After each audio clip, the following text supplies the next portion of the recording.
Whoa, whoa, whoa! It is Monday, baby! You know what that means, man. It was a great week, and it was a great week. It was a great week in general. Everything is grand right now. What is up, Underground 4 gang? I know if you're listening to this podcast that you're a fan of me, so thank you. Thank you for tuning in on this beautiful Monday morning. It's beautiful, but I'm wearing a sweatshirt for some reason. Don't really know why, but it doesn't matter, you know? It's finally starting to look nice in the world, man. At least weather-wise, I'm not going to get into any of that. It's my MMA show. But yeah, it's finally starting to take summer. It's June already, dude. It's June? I didn't even realize it was June already. Dude, it's June? Dude, I leave for college soon. Dude, what? But anyway, Eastern time, it's noon. 12:10 to be exact on June 1st. It's a beautiful day outside, you know. Hopefully you can get in some fishing. By fishing, I mean I go support people and watch them fish, because I don't fish. Fun fact, actually, I hate fish. About a week ago, I tried going fishing, or I should say I tried, because, you know, I actually threw a couple lines out. So I went fishing with my buddies, and my buddy caught one. He's like, hey, reel it in. I reel it in. He's like, all right. And so I'm pretty sure it's called like a rock bass. I don't know much about fish. You know, I'm not a very big fisherman. But it's called like a rock bass. And he's like, hey, bro, here, just take it and put your thumb in it and pose with it. Let's take a picture. I'm like, dude, you're telling me you want me to put my finger inside a fish, dude? What? Like, that thing is disgusting. I have no idea where that fish has been, dude. That's disgusting. I'm not putting my thumb inside a fish, dude. I mean, and like I said, I don't know much about fish, but fish probably bite. No, like, I think all living things have teeth, right? Like, don't all living things have teeth? It's like all, let's see, have teeth. There we go. Do rock bass have teeth? Identifying characteristics of rock bass are there two dorsal fins, and blah, blah, blah. Large mouth, red eyes. The mouth of a rock bass is located below the snout with small teeth to eat prey. So, I don't care even if it is small teeth. This dude's got teeth. If I put my thumb in his mouth, all he has to do is bite me down, and all of a sudden I got, you know, fish bite marks. Like, that's gross. I don't want that. Hate fish. Hate fish. I don't like any wild animals. I don't like wild animals. Except, you know who I do like as a wild animal? Gilbert Burns, baby. Let's hear it for Gilbert Burns, the performance of a lifetime. That's enough. If I'm being honest, you know, unless you're really close to me, my UFC fandom, you'd know I am not a Tyron Woodley fan. I do not like the guy. One, I don't like his personality. Two, I don't think he's a good fighter. And three, if you think he's one of the top 3 welterweights of all time, please never talk to me again. Never talk to me again if you think Tyron Woodley is the top 3 welterweight of all time. Let's see. Forget to pull up MMA Junkie. Shout out to those guys. I love that website. Yeah, if you think Tyron Woodley's a top 3 welterweight all time, please never talk to me. I never, ever want to hear you talk about MMA, because you are 100% wrong already. But yeah, so yeah, it's Monday. It's my MMA show, the Underground Knee. I don't have a flag for it. There's no reason. But, you know, y'all just got to read the description. And if you're a UFC fan, you know, you listen to this and hear me talk about what needs to be talked about. So yeah, so this entire card, it wasn't, really, like, a big name card. Like, there's not many fights on it that were, like, make or break, you know, if this happens, then this could set up for a big fight. Like, no, there wasn't really any of those. The biggest names were, obviously, Gilbert Burns, Tyron Woodley, Blagoy Ivanov, is probably another decent-sized name. Fought JDS. He lost to Augustus Sakaya this week. Spike Carlisle's a fun dude. That was an awesome fight. That was one of my favorite. That was probably my favorite fight of the night right there. That dude's crazy, dude. Like from the moment that bell like rang at the beginning to the moment it ended, That dude never, like all the wrestling transitions in that fight from that dude were absolutely insane. Like, that dude is a lunatic. That's the Spike Carlisle's a wild animal I like. Gilbert Burns is a wild animal I like. I don't like fish. I hate fish. Let's hear it for the fish. Yeah. Nobody likes fish. I like fish. Whatever. Another fight. I expected Brock Weaver to win this fight, but, he's entertaining. People like to tune in, but, he's not 0-2, or he's 1-1 in the UFC now, but, I mean, we all know how that first fight went. I remember watching that. That was disturbing. Mackenzie Dern got back in the win column. Shout out to Mackenzie Dern. She's a beast, dude. I hope that they can move her along in the UFC ranks, because, she's a fun fight to watch. No, she's probably the third, she's probably the fourth biggest name on this card, and, yeah, UFC should definitely, try and push her, get her in the big fight for, was that a 25 or 15? Whichever, try and get her up there. Another decent-sized name was Caitlin Chukagian. I saw her fight Valentina, so we all know how that went. But last week in the podcast, when I broke this down, I didn't like this matchup because I was like, okay, we've got Chukagian, who just got absolutely obliterated by Valentina Shevchenko. Now she wants to step in against Valentina's little sister, Antonina. And, and the person in me is thinking, all right, Caitlin Chukagian just got obliterated by somebody who had a great game plan. So then, what happens when that great game plan can go right to your sister? So I expected Shevchenko to win this fight, but I was wrong and a half, man. Wrong and a half, dude. Absolutely obliterated. Shout out to Caitlin Chukagian. Yeah, I mean, it's just how it is. I think that's 25, right? I hope it's 25. At this point, I'm just talking. At 25, man, there's no number one contender. There's just people who are like, yeah, I guess, go fight. I guess, whatever. Got a title shot, congrats. Because there's nobody in the division who's going to beat Valentina. Valentina already beat Joanna. She lost to Amanda the first time. She lost both times, but we all know that she should have won the second fight. We know she won the second fight. Come on. I think that was in Canada. Come on, Canada. Yeah, I think that was on the same card as Demetrius and what's his name? Or no, it was supposed to be, but it didn't. Yeah, that was supposed to be a good card, but it fell through, if I remember right. But yeah, no, Valentina's she's not losing that belt to anybody. The only people she will lose her belt to are Weili Zhang and Amanda Nunes. So she's number 2 in my eyes. Besides that, the card was alright. Fine night of fights. But I want to stay focused on the main event and what this all means. So, as you guys know, or should know, Gilbert Burns, baby, put on the absolute phenomenal, 100%, one of the best all-out performances. That's up there with with Cody Garbrandt, Dominic Cruz, as some of the best performances of all time that I can remember. Absolutely phenomenal performance. I'll be honest, going into the fight, I'm not a Woodley fan by any means, but I expected him to win this fight easily. Gilbert Burns is a 55-pounder. He's like, all right, I don't want to cut weight. I'll go to 170. And since he went to 170, he's absolutely on an absolute tear. He's 4-0. And in my eyes,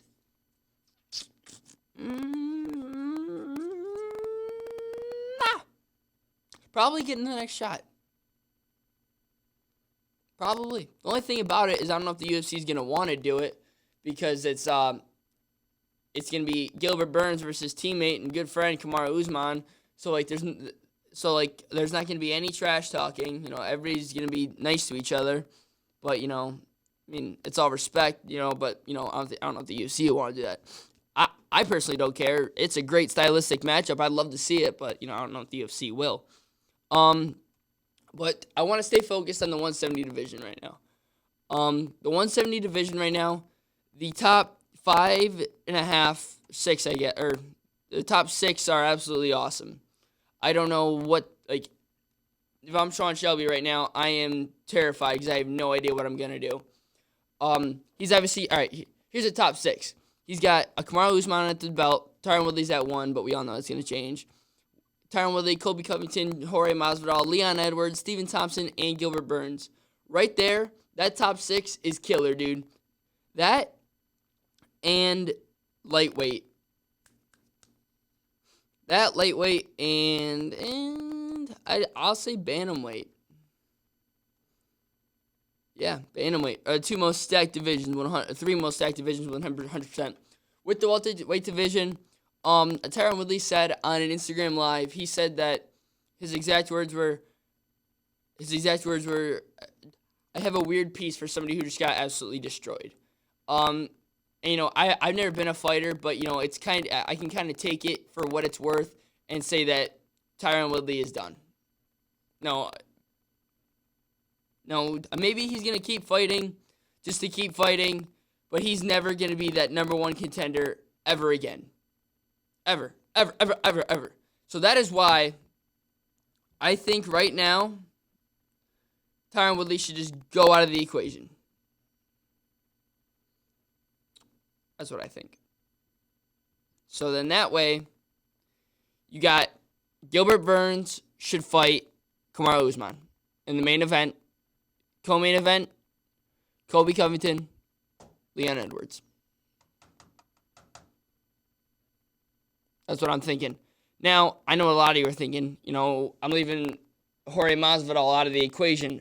But if we're being honest here, I love Jorge. I met him at Hooters in Houston. Shout out to Jorge Masvidal. Game bread. As soon as I shook his hand, I was like, game bread. What's up, my guy? He was like, what up, man? He was a great guy. I love that guy. But I don't think that he cares about a 170 belt. No.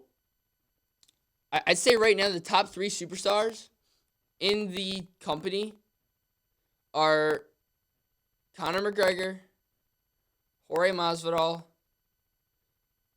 and either Adesanya or Nate Diaz. Those are the 3 biggest draws. Those are the 3.5 biggest draws right there. So I think that Masvidal is going to chase different fights. If Masvidal gets the next chance, I will not be mad. You will not see me upset at all. He completely 100% deserves that belt, or at least a shot at it. But does he win that fight? I don't know. That's a tough fight. That's a tough fight for him. It's not very good stylistically for Masvidal. Masvidal is more of a brawler, while as you get Kamaru Usman, who's kind of all around, and he's a great wrestler. So that'd be a little weird for Masvidal. I don't want to see him lose that fight. And that's like one of the things that I just don't know. Masvidal's last, dear God, dude, oh my gosh. Masvidal's last 3, Darren Till, knockout. Ben Askren, knockout. Nate Diaz, doctor stoppage, knockout. He's beaten Darren Till, who's a beast at 185. He's beaten Ben Askren, undefeated up until then. And he beat Nate Diaz, one of the craziest, awesome, most savage fighters in the entire company's history. He's beat them all, and he ain't knocked Diaz out, but whatever, we know. Sorry, I thought I had to sneeze. But I don't know if Masvidal wants to go up for that belt and risk ruining his reputation against a much harder fight. I'd love to see Masvidal. I'd love to see him fight Conor next. That would be a awesome. I think that Masvidal Conor would do more numbers than Conor Diaz 3. Maybe I'm wrong. Maybe I'm right. That's just what I think. I think that Masvidal Conor would do more buys than Conor Diaz 3. Only because of the name that Masvidal's built for himself and how he's gotten so much fame off of the Ben Askren knockout. As soon as that happened, Masvidal went from Jorge Masvidal to Jorge Masvidal. Game bread, baby. When I went and met Masvidal at Hooters, I kid you not, he was supposed to be there an hour and a half. He was there for 3 hours meeting people because there were so many people. Shout out to Jorge Masvidal, man. He's a great guy. Yeah, obviously he's going to put on a different persona for people to think by his fights, but he's an awesome dude. There's no ifs, ands, buts about it. So yeah, I think that throw Woodley out of the equation right now. Do Gilbert Burns versus Usman. Gilbert Burns versus Usman for the belt. And then on the co-main event, do Colby Covington, Leon Edwards. I think that Covington destroys Leon Edwards. And I think Kamaru Usman probably wins against Gilbert Burns. And then those two fight. Again, Kamaru Usman versus Colby Covington. I thought Colby was up on the cards. Stoppage was all right. I wish they didn't stop it. Colby Covington, I love that dude. I don't care what you think about Colby Covington. If you think he's stupid, if you think that his whole thing that he does is stupid, he sells fights. People want to see him get beat up. He's doing his job. He's an awesome fighter. I thought he was about to win, or it was in my eyes. It was either 3-1 Colby or 2-2 going into the fifth. Kamaru probably would have gotten the nod, but whatever. Mark Goddard saved Usman's belt for another defense, but whatever. So yeah, 170 stacked. Gilbert Burns is a beast, and that's all you need to know about that. Stephen Thompson is still at number 5. Maybe match up him with Michael Chiesa, I guess. I don't know. Or do Jeff Neal versus Michael Chiesa. That's a good fight. I would love to see Jeff Neal either get Michael Chiesa or Stephen Thompson next. Or maybe even Rafael Dos Anjos. I think Chiesa just beat Dos Anjos. So Chiesa's due for a big fight. I say do Chiesa Thompson next. That fight makes a lot of sense to me, at least. And then whoever wins that fight moves up a lot. Moves up a lot. A lot. That's a great division right there. And they even got Conor McGregor in the 170 rankings, dude. Good for him. Drew Dober's ranked now. Saw that. Good for him. 14. He deserves that.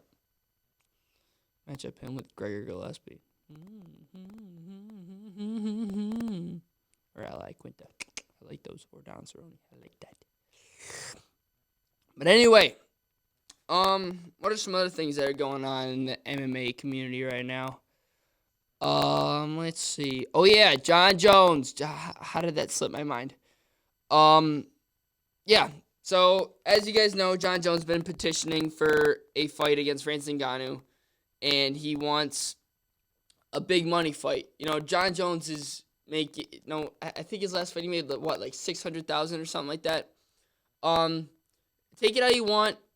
In my eyes, Jon Jones is top 3 all time, and he's not 2 or 3. All right, I was just giving you minutes to let that kick in. Make sure you guys knew what I was saying. Jon Jones is the greatest fighter of all time, 100%. There's no doubt in my eyes. I don't care what you think about that Reyes fight. I don't care what you think about the Santos fight.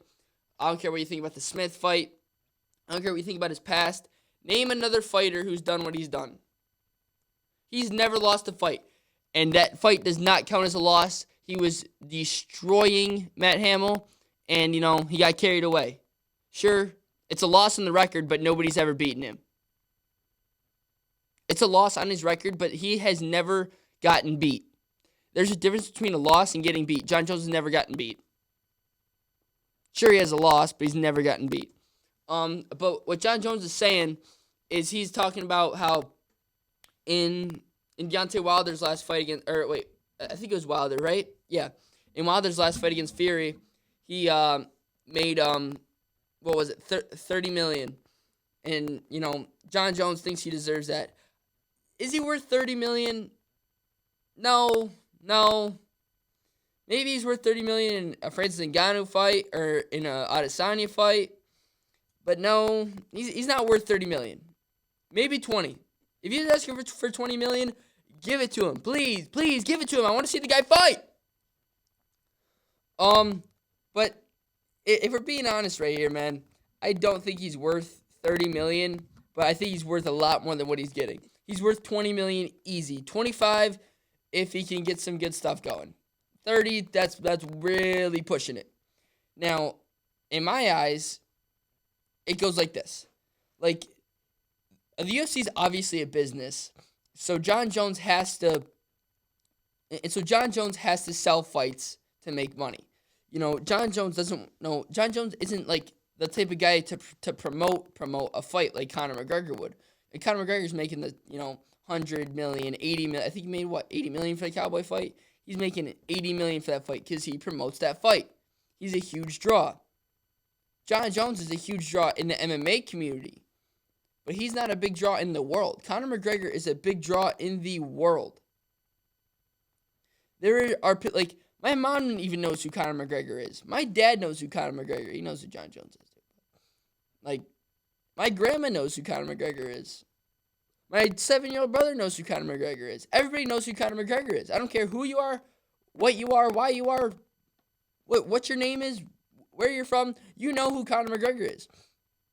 Not everybody knows who Jon Jones is. So, I think that if Jon Jones is the greatest fighter of all time in my eyes. In my eyes, it goes him, GSP,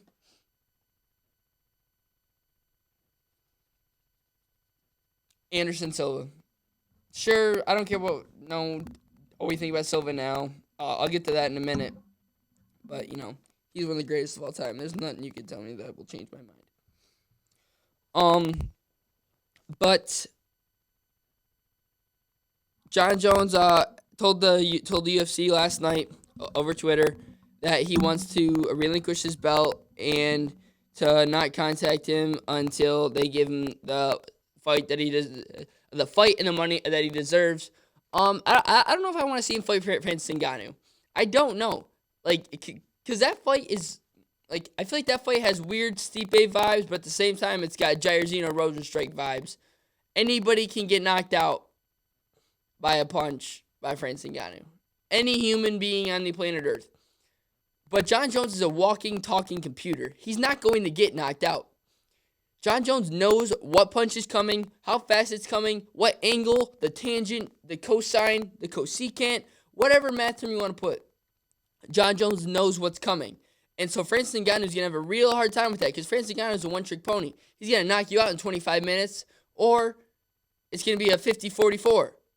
There's no ifs, ands, buts about it. That's what's going to happen. I think that Jon Jones wins that fight 50-44. I don't think that Francis Ngannou can, or I think Francis Ngannou can knock him out, but I don't think he will knock him out. And that's just what I think. And another thing he's petitioning for is a Stylebender fight. I don't think that fight's even as big. Stylebender, he obviously wants to add people to his legacy. I don't blame him. I'd want to add people to my legacy too if I came to the UFC. And then 2 years later, I'm a champ and one of the most dominant champs of the entire company. But I think that Jon wins that fight too. I think that Jon is all around one of the greatest fighters of all time.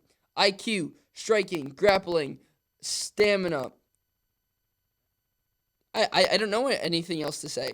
He's the greatest of all time. The greatest of all time, 100%. And I don't think that Stylebender can beat him. I think that Stylebender would get outclassed. And I think that Jon would love it. Now, Jon beat Daniel Cormier. Twice. Daniel Cormier is a beast, dude. I don't think people understand how big of a name and how big of a win that is right there. Jon Jones beat both of them. Or not both of them. Jon Jones beat him twice. To do that twice is crazy. Even Stipe Miocic lost to him. Even Anthony Johnson lost to him. That's a huge name right there, man. So Jon Jones is supposedly vacating his belt and said he wants it to be Dom versus Jan for the belt. That makes the most sense to me. Dom versus Jan for the belt. If Jon Jones doesn't want to fight, if he's like, hey, these fights don't mean anything to me. Which they honestly don't. There's no reason that Jon Jones should be fighting Dominic Reyes again or Jan Blachowicz.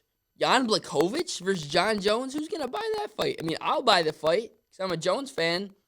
But there's not going to be people like Jon Jones wants a money fight. He wants to get paid.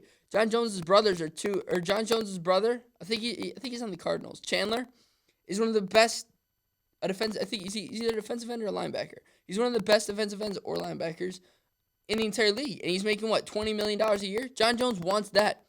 No, I mean, yeah, Chandler Jones is an awesome football player, but he's not nearly the best. He's not a champ, and he's getting $20 million a year.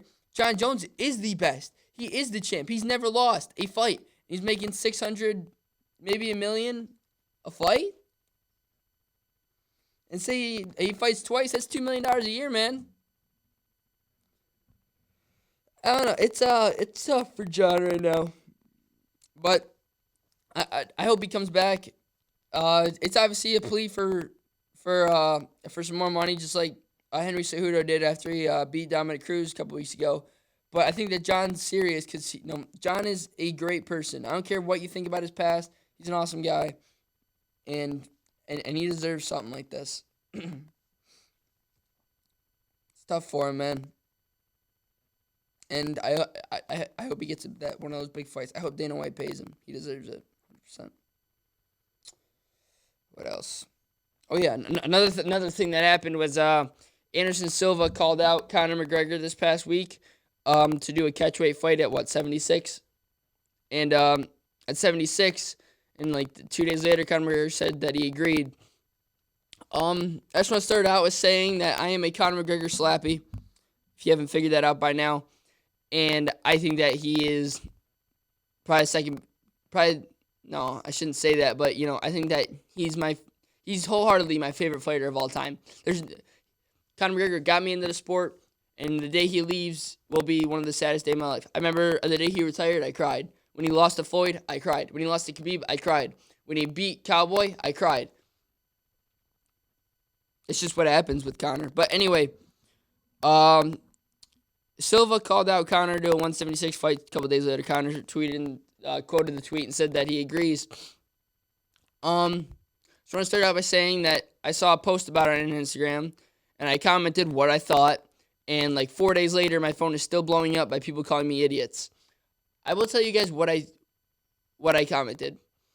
It was something about the Silva-Conor fight, and I commented and said okay, because it was something that had to do with the line for the fight. It was even, or not even, but it was minus 125, minus 105. It was a pick'em, and I commented and said, "There's no way this fight should be a pick'em. Conor McGregor is in his prime at the moment. Anderson Silva is 42, 43 years old. He's way out of his prime. He just gets over a huge knee surgery. I think it was a knee surgery. He gets over a huge surgery.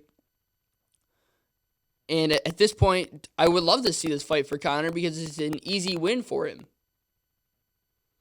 It is an easy win for Conor. Is it not? Am I delusional? Is it not an easy win for Conor? You have Conor McGregor, one of the prime-time dudes, young. He's 31, 32 years old, versus Anderson Silva, 43 years old. Let's see Silva's past couple fights. I mean, granted, he did lose to, what's his name? Stylebender, which isn't a bad loss by any means. Let's see. 45 years old. You think Conor McGregor's going to lose to a 45-year-old man at this stage in his career? Heck no. Heck no. Dear God, dude, he's won one fight in the past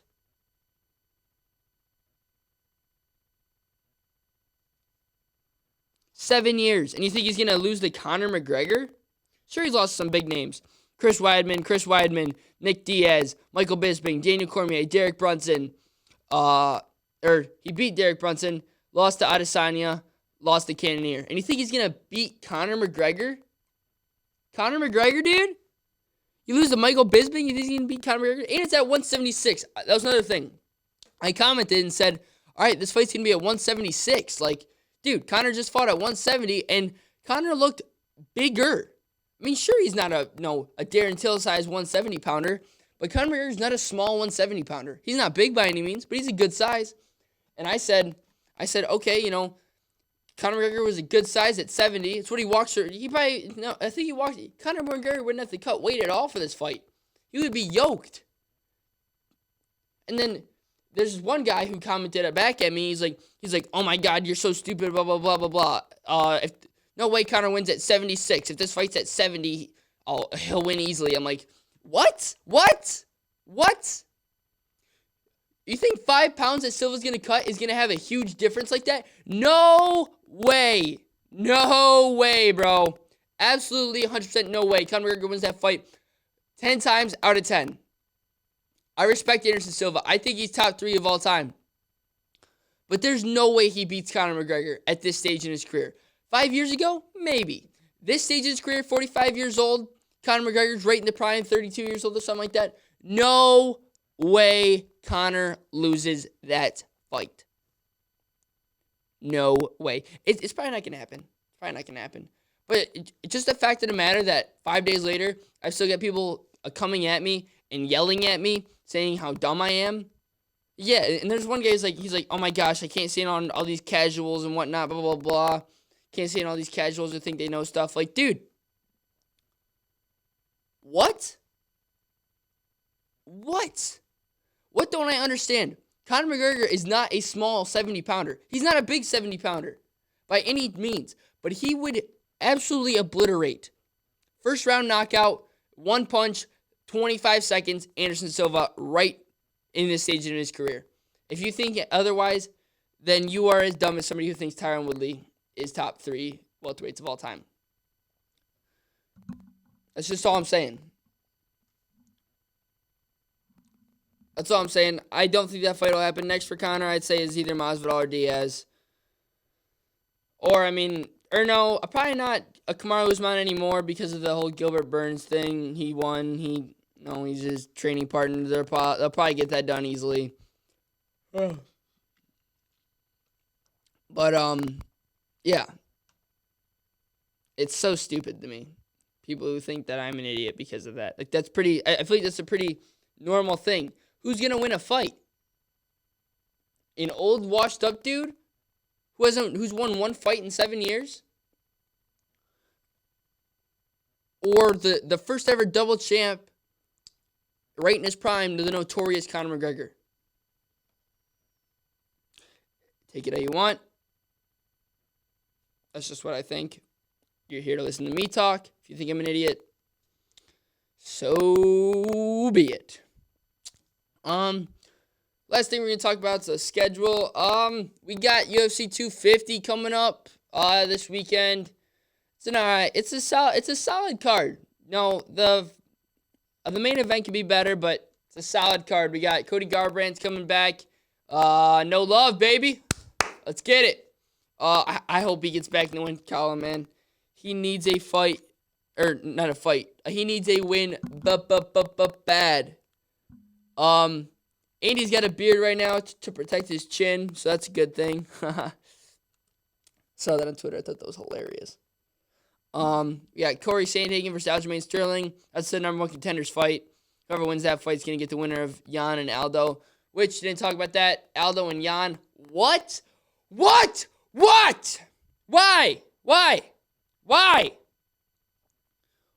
I get Peter Yan gets it. Why Jose Aldo? Why, God? Why? Never won a fight at 35. Gets the number 1 contender at 35. And then he loses, gets a title shot.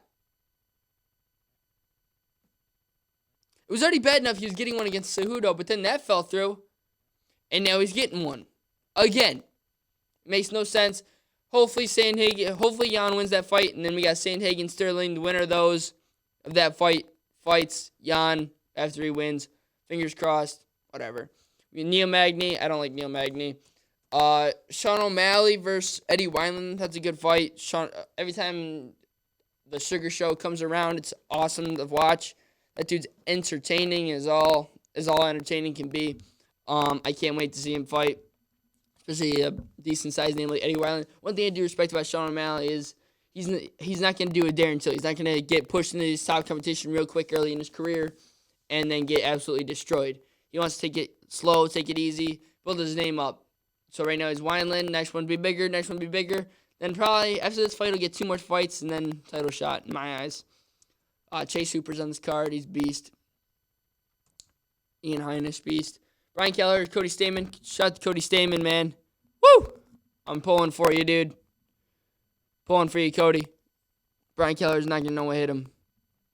When that Sparta, Michigan power comes at, I think that Cody Stamann wins that fight pretty easily. Brian Keller is so inconsistent. So inconsistent. And Cody Stamann is just a beast. Charles Byrd. I think that's one of the Contender Series guys. Christian Formiga. I haven't done him since this card for Burns. Whatever. So yeah, it's actually a decent card. The main event could be better, but it's whatever. Then next or week after that, we got Calvillo versus Jessica I. Week after that, we got Blades versus Volkov. That fight doesn't make sense to me. I think Blades should be chasing a higher fight. Let's see what the rankings are right now.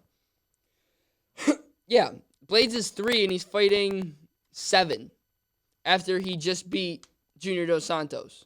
After he just beat 5, he's fighting 7 now. Doesn't make sense to me. I'm not a matchmaker. If I were him, but at the same time, I don't really know for him because, he's lost to Ngannou twice. Don't do that again. Please don't do that again. Daniel Cormier is just chasing Stipe, and Stipe is, hurt, doing his fire stuff. Respected a man. Excuse me. But that's kind of a held-up division at this point. It hasn't been defended in, 10 months.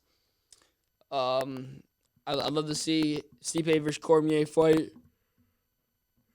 But at this stage, I don't think either of them should be fighting anymore. I think it should be, I don't know, just give the belt to Ngannou. Not like anybody's going to beat him.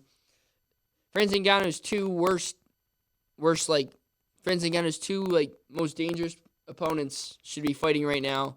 And after, they should both retire. So, he's in the clear right now, dude. Shout out to Francis Ngannou, dude. He got in at the good time. But there's no point in him fighting anybody else anymore. Just wait. Sit there, Ngannou, become a beast. Add some more muscle. That dude's enormous. Absolutely scary. And then the 27th, we got Justin Poirier, Dan Hooker. That's going to be an awesome fight. Can't wait for that fight. That's going to be... That's awesome, man. I'm so excited for that fight. That's one of the one times lately that the UFC's done the right thing and booked it by the rankings, done the right fight. Shout out to the UFC for that. But that's all I got for today for the Underground Knee MMA show. Good card this week. Tune in. And I'll see you guys next Monday for the next episode of the Underground Knee MMA show. I hope you guys like this one. Don't get mad at my takes, man. It's just what I think. You don't gotta think what I think. Just let me think, man. Let me think. But yeah, hopefully I can do another podcast with my buddy Nate today if he responds. Then I got 2 lined up tomorrow. Sham at noon and Vaughn. Or I haven't even told Vaughn about that. Hopefully he can come on. Whoops. Sham tomorrow, maybe Vaughn, hopefully. And then I got Hayden Johnson, Kyle Howard, and Pat Pozios tomorrow at 2, I think. I think that's the time we agreed on. Yeah, I'm excited for both those. Those are going to be good conversations. I'm going to need a lot of water because my throat hurts right now from all this talking. There's a water right there, and it's bothering me because I don't think it's mine. It's weird because every time I do this podcast, whenever I talk, I can feel all my saliva built up and talk. It hurts my throat. It's just from doing this podcast. I thought I was pretty used to just talking at this point, but I guess not. But anyway, that's all we got for today on the Underground Knee. Hopefully you guys liked it. Follow me on Instagram at Tug4Comedy. That's Tug F4 Comedy. Bang bang. Oh, sorry. Bang bang. Subscribe to me on Apple and YouTube, or Apple and Spotify. It's the Underground 4. That is the Underground, one word. Well, the is one word. Underground is one word. F4. Thank you. And then subscribe to me on YouTube as well. The the, one word, underground, one word, F4. Y'all know the deal. Dude, these headphones keep coming unplugged. But anyway, that's all we got for today. Tune in next week when we talk about the UFC 250. We're going to break that down and then look at, hopefully Jones will have a fight maybe. Hopefully something will happen with that. Hopefully. Thank you guys.